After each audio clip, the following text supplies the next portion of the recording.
દુવ્યમપી મોક્ષ એવું દુવ્યમના બે પ્રકારનો મોક્ષનું હેતુ કારણ જાણે પાવની નિયમા એટલે ધ્યાનમાં નિશ્ચયથી તે મળે છે. એટલે સદુપયોગ થતા જે દ્રવ્યમાં સદુપયોગ જાય એકાકાર થાય છે ત્યારે એમાંથી નિશ્ચય મોક્ષ માર્ગ પ્રગટ્યો. સદુપયોગ જેટલો પ્રગટ્યો એટલો નિશ્ચય મોક્ષ માર્ગ પ્રગટ્યો. અને એ વખતે જે અબુદ્ધિપૂર્વક રાગ રહ્યો હજી તો ધ્યાનમાં છે, એને રાગ બાકી રહ્યો એને વ્યવહાર મોક્ષ માર્ગનો આરોપ કરીને કથન કર્યું છે.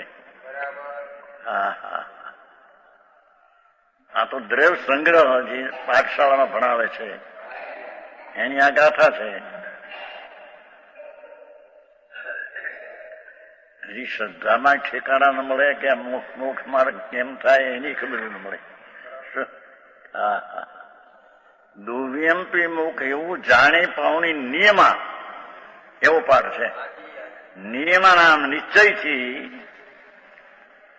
નિશ્ચય મોક્ષ માર્ગ અને વ્યવહાર મોક્ષ માર્ગ બે ધ્યાનમાં પ્રાપ્ત થાય છે. એટલે કે સ્વરૂપ તરફનું ધ્યાન જ્યાં સદુપયોગથી લાગ્યું ત્યાં એ સદુપયોગ જે પ્રગટ્યો એટલો સમ્યક સંજ્ઞાન સારી તરફ પ્રજ્ઞા ધ્યાનમાં. અને એ જ વખતે જે રાગ અંદર અબુદ્ધિપૂર્વક રહ્યો છે એને વ્યવહાર મોક્ષ માર્ગ કહીને ધ્યાનમાં બે પ્રગટ્યા એમ કહ્યું છે. દ્રવ્ય સંગ્રહ તો પાઠશાળામાં બનાવે, છોકરામાં બનાવે છે. અરે બાપુ માર્ગ પ્રભુનો એ વીરવાના માર્ગ છે, એ કાયરના માર્ગ નથી. જાણી ધ્યાનમાં પમાય છે તો ક્યું ધ્યાન? આત્મ ધ્યાન ને રુદ્ર ધ્યાન. ધ્યાતા ધ્યાન ને ધ્યેયનો પણ ભેદ છોડી દઈ, જ્ઞાતા જ્ઞાન ને જ્ઞેયમાં ભેદ ને છોડી દઈ. એ છઠાળામાં આવે છે. છઠાળામાં અંતરમાં ઉપયોગ જામી જાય છે અભેદ. એ ઉપયોગ સદુપયોગ થયો એ સમ્યક દર્શન જ્ઞાનચારી તો થયું. એ ક્યાંય કહ્યું છે ને કે સદુપયોગ રૂપ મુનિ ધર્મ અંગીકાર કરી. સંતોએ શુદ્ધ ઉપયોગને અંગીકાર કર્યો છે, શુભ ઉપયોગને નહીં. શુભ ઉપયોગ તો રાગ છે, એ જાણવામાં જ્ઞાતાનું જ્ઞેય છે, જાણવા લાયક છે, આદરણીય નહીં. આવી વાત દ્રવ્ય સંગ્રહમાં છે, 85 ગાયમાં છે. પ્રભુ તારી ઈશ્વરતા તારામાં છે, તારાથી તને સુંદર નિદ્રા પ્રગટે થાય છે. સત્યાવી ગાથા બની પ્રભુ. પ્રભુ તારી પ્રભુતા તારો એક ગુણ છે. એ પ્રભુતાને કારણે તારો જ્યાં સ્વભાવ સન્મુખ જાય છે ત્યારે પ્રભુતાને કારણે પ્રભુતાની પર્યાય સમ્યક દર્શન જ્ઞાન ચારિત્ર જે પ્રગટ થાય છે એ નિશ્ચય મોક્ષ માર્ગ છે. એ મોક્ષ માર્ગ અંદર જાતા ધ્યાન ને ધ્યાન મૂકીને એકાકાર થાય ત્યાં પ્રાપ્ત થાય છે. ચૈતન હીરો અનંત આનંદનો સાગર પ્રભુ એમાં સદુપયોગ થતા એને સમ્યક દર્શન જ્ઞાન ચારિત્ર પ્રગટ થાય છે. અને અંદર બાકી કઈ રાગ રહે છે ધ્યાનમાં, એ રાગને વ્યવહાર મોક્ષ માર્ગ આરોપિત કરીને કહ્યું છે. ખરેખર તો એ મોક્ષ માર્ગ છે નહીં, પણ નિશ્ચય મોક્ષ માર્ગ પ્રગટ્યો છે. એની સાથે રાગની મંદતાનું સહચરપણું, સાથીપણું, નિમિત્તપણું દેખીને ઉપચારથી વ્યવહાર મોક્ષ માર્ગનો આરોપ કર્યો છે. આવી વાતો બાપા જૈન વિતરાગ માર્ગ અને દિગંબર ધર્મ અલૌકિક લોકમાં ક્યાંય ગંજન મળ્યા પણ ક્યાંક ને ક્યાંક અર્થ કરીને વસ્તુને બગાડી નાખી. આ પોતે ત્યાં ઊની પણ છે મૂળ ગુણ લિયા ને ચરણાન યુગમાં તેમ આવે છે દરેકપણું આપવો પડે છે મૂળગુણને, નગ્નપણું આપ્યું. એ તો ચરણાન યોગના કથન છે. તત્વજ્ઞાનના કથનમાં તો શુદ્ધ ઉપયોગ પંચ મહાવ્રતાદિના પરિણામે શુભ ઉપયોગ છે. એ બંધનું કારણ છે. છતાં જયારે સ્વરૂપમાં અંદર ધ્યાનમાં આત્માના અમૃતના સાગર જ્યાં અનુભવમાં આવ્યો એની પર્યાયમાં શુદ્ધ ઉપયોગ થયો. એ શુદ્ધ ઉપયોગ સમ્યક દર્શન જ્ઞાન ચારિત્રના આચરણ રૂપ છે. બાપુ માર્ગ એવી જુદી જુદી જાત છે ભાઈ. એ પ્રભુ છે, ઊંધું અર્થ કરે છે તો પ્રભુ બચારા, પણ એની પર્યાયમાં ખબર નથી ને. અને એના ફળ શું આવશે બાપુ ભાઈ સમજાણું કાંઈ? એ આત્મા અહીં તો મુનિ આચાર ઉપાયદાન સાધુનું ત્રણેયનું વર્ણન છે. ત્રણેયમાં આ કહ્યું છે શુદ્ધ ઉપયોગ મુનિ ધર્મ અંગીકાર કરી ત્રણે અંતરંગમાં તો શુદ્ધ ઉપયોગ પોતાને પોતાનો અનુભવે છે. પોતાના યોગ બાહ્ય ક્રિયા જેમ બને તેમ બને છે, તેને ખેંચતાની કરતા નથી. કદાચિત મંદરાગના ઉદયથી શુભ ઉપયોગ પણ થાય. જે વડે શુદ્ધ ઉપયોગના બાહ્ય સાધનોમાં અનુરાગ કરે દેવગુરુ શાસ્ત્રાદિમાં, પણ છે એ રાગબંધનું કારણ.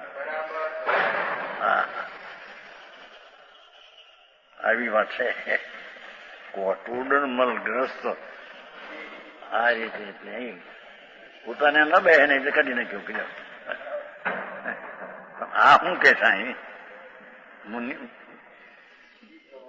વ્યવહાર અભૂતાર્થી સવારમાં ચાલ્યો ને. શુભ ભાવ અને પર્યાય તે અસત્ય છે. કેમ કે તે ત્રિકાળી ચીજ નથી. ત્રિકાળી સ્વરૂપનો ઉપયોગ કરવો એનું નામ ધર્મ છે. છોટભાઈ આવું ક્યાંય તમારા બાપે સાંભળ્યું નથી ને ક્યાંય મળે હે?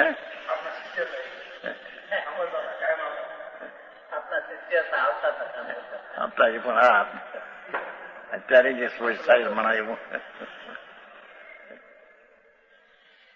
જૂના બધા હતા જૂના બિચારા ક્યાં ગયા છે? આ મા બાપ જેને માતા કરીને બોલાવેલ, જેના પેટમાં 9 મહિના હવા રહ્યા, એ જીવ ક્યાં છે એમ કોઈને વિચાર કર્યો બાપા?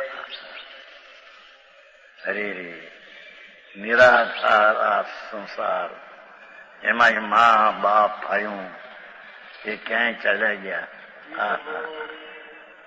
એને આ ધર્મની એ વખતે તો ખબર નહોતી.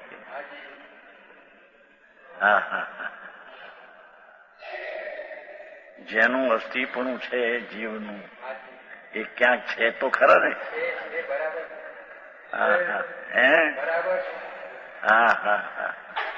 અરે જેને વાલા તરીકે પિતા તરીકે માન્યા, માતા તરીકે વાલા તરીકે બા કરીને બોલાવ્યા, એનો જીવ ક્યાં હશે બાપુ? તે વિચાર કર્યો બાપુ. આવા મનુષ્યપણામાં તો આ કરવા જેવું આ છે એ નથી થયું એનાથી. ક્યાં નથી? દુનિયાની વાત એક મૂકો બાપુ. સમજાણું કાંઈ? ભગવાન આત્મા અંતરમાં દ્રષ્ટિ કરતા એ પોતે ચક્રવર્તી છે. એને પોતાના ગુણનું સાધન કર્યું છે. એ સાધન એ રાગથી પૃથક પ્રજ્ઞા છીણી મારીને, રાગ વિકલ્પ જે છે પછી ભલે પંચમહાવર્તનો હો, પણ એ રાગથી પ્રજ્ઞા છીણી રાગથી ભિન્ન પાડીને સ્વરૂપની દ્રષ્ટિને જ્ઞાનની તરતા કરી એટલો ધર્મ છે. આવી વાતો છે પ્રભુ. શું થાય? એ વિરોધ કરનારાને પણ બિચારા એના પરિણામ એવા થયા. એનો તિરસ્કાર કરવા જેવું નથી. એને ખબર નથી. જેના માર્ગની શરૂઆત કેમ થાય ને ક્યાંથી ખબર નથી એટલે એના ફળ બાપુ કેવા આકરા આવશે.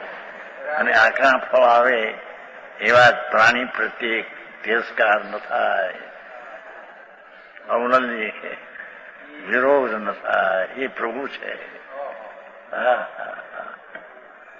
આવી વાત બાપા બહુ મોંઘી વાત. ચૈતન ચક્રવર્તી એમાંથી અનંત રત્નોની પ્રાપ્તિ થશે. જે અનંત ગુણ છે એની પર્યાયમાં અનંતા ગુણોની દશા પ્રગટ થશે. પ્રભુ તને છે તે થશે. કુવામાં હોય તે અવેડો શું કહેતા હે હોજ. કુવામાં પાણી હોય હોજમાં આવે, એ અંદરમાં છે એ પર્યાયમાં આવે. પણ ભાઈ ધીરાના કામ બાપા છે. આ કોઈ બાયથી ત્યાગ કરી દીધા, લુગડા ફેરવ્યા ને લગ્ન થઈ ગયા માટે ધર્મ થયો એમાં અંશે નથી. પ્રથમ જે સમ્યક દર્શન કરવું જોઈએ, ચૈતન ચક્રવર્તીને સાધવો જોઈએ પેલો.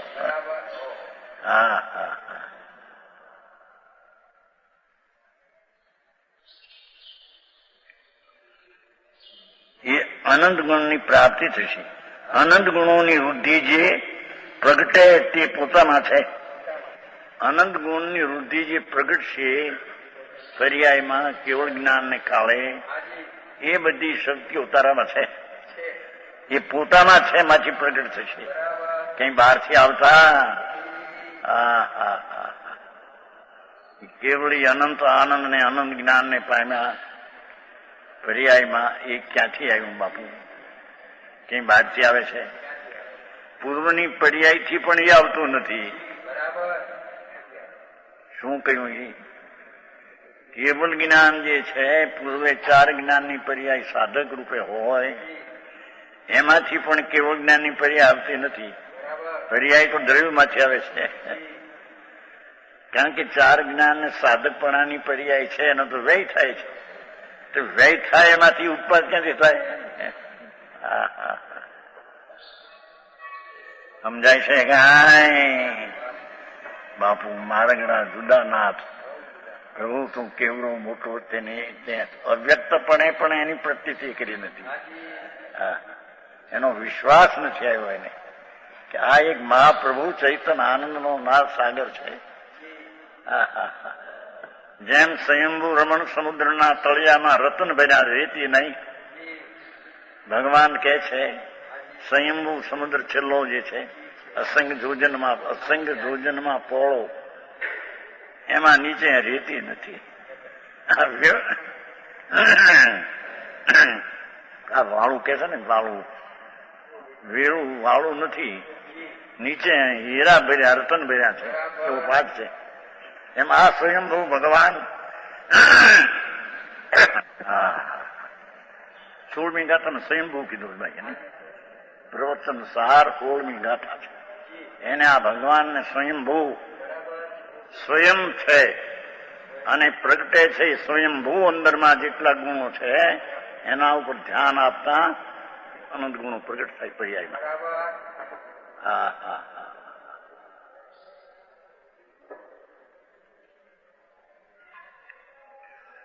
વૃદ્ધિ જે પ્રગટે તે પોતામાં છે. જે અનંત ગુણોની પર્યાય જે પ્રગટમાં થાય છે એ પોતામાં છે, એમાંથી આવે છે. એ અબાલ ગોપાલની બીજી વાત છે. એ તો પર્યાયમાં દ્રવ્યનું જ્ઞાન છે દરેકને, પણ તેની દ્રષ્ટિ રાગને પર્યાય ઉપર હોવાથી પર્યાય, કારણ કે જ્ઞાનની પર્યાય છે એનો સ્વભાવ જ સ્વપર પ્રકાશક છે. જ્ઞાનની જે પર્યાય છે અજ્ઞાનમાં પણ જે પર્યાય છે એનો સ્વભાવ જ સ્વપર પ્રકાશક છે. તેથી જ્ઞાનની પર્યાય ભલે હીણી હોય થોડી હોય, એમાં આખું દ્રવ્ય જણાય છે જે જ્ઞાનમાં, પણ અજ્ઞાનીની દ્રષ્ટિ એ ઉપર નથી.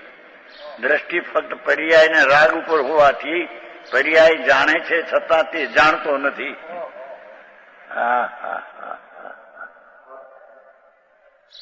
આવી વાતો હવે એટલે પછી કોંગઢ વાળા નીચા ભાષી છે કે બિચારા એને ખબર નથી. બાપુ નિશ્ચય તો સત્ય છે. હા હા ભાઈ, તારા હિતની વાત હું છે. આ કોઈ પક્ષની વાત નથી. સંપ્રદાય કોઈ પક્ષ નથી. આ એક સમયની પર્યાય જ્ઞાનની, એક ગુણની એક પર્યાય. હા હા હા પ્રભુ એ પર્યાયનો સ્વભાવ સ્વપર પ્રકાશક છે ને, તેથી તે પર્યાય સ્વને જાણે અને પ્રકાશે છે. હા હા હા છતાં એની દ્રષ્ટિમાં પર્યાય જ દેખાય છે ને, રાગ દેખાય છે ને પર્યાય જણાય છે, એના ઉપર એની દ્રષ્ટિ નથી. હા હા આવી વાત છે.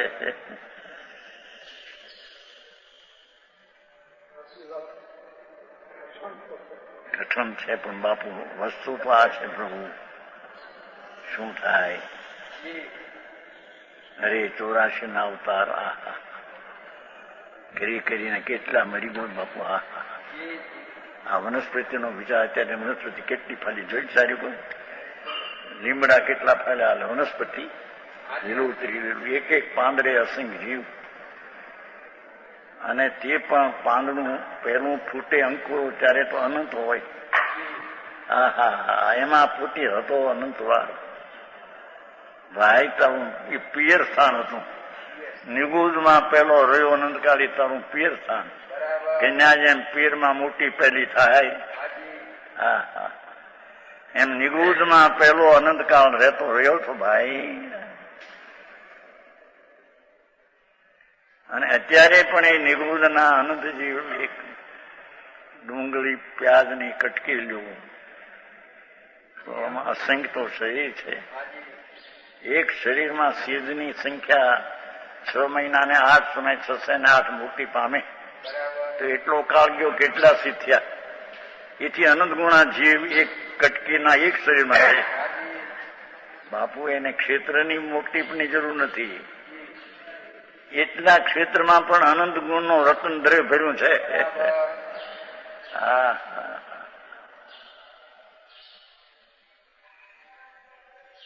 આમ અનંત નિગુદ છે ને અનંત સિદ્ધ છે.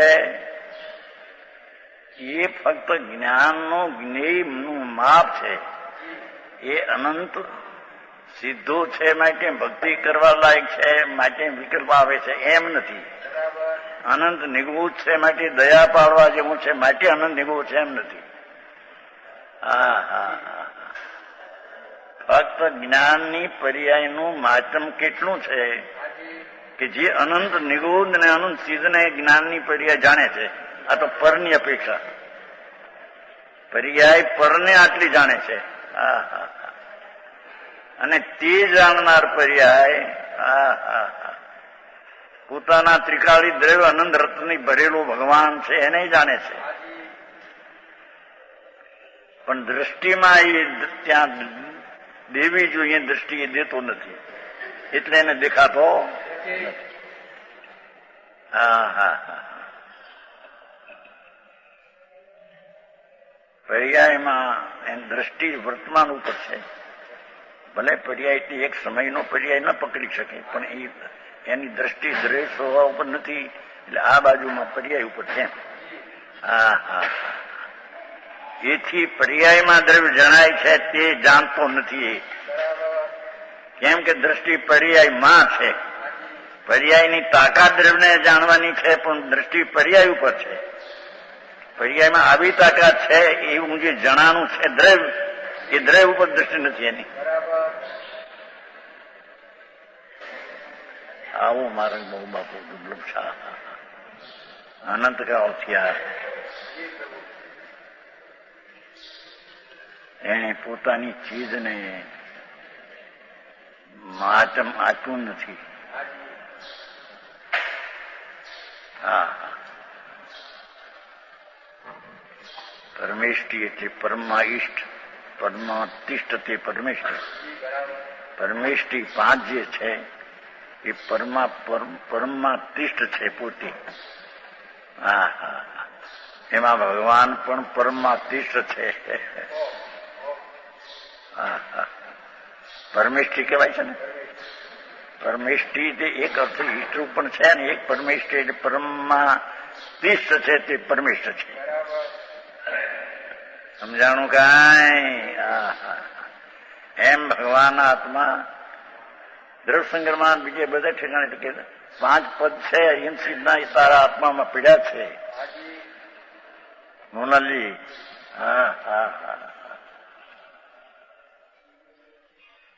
આ અરિહંત સિદ્ધ આચાર ઉપાય સાધુ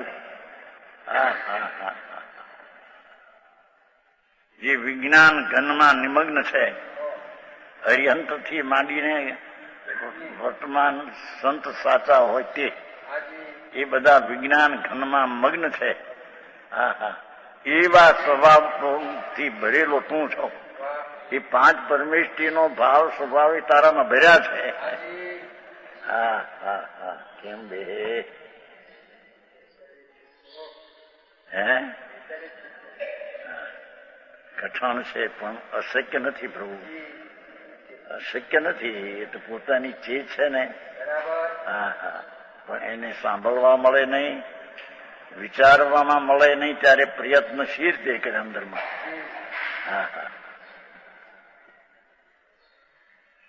જિંદગી ચાલી જાય છે બાપુ. એ મોતના નજારા માથે વાગે છે. એક પળ આવીને ઉભી રહેશે. કઈ રીતે છે એમ નહીં પળ કે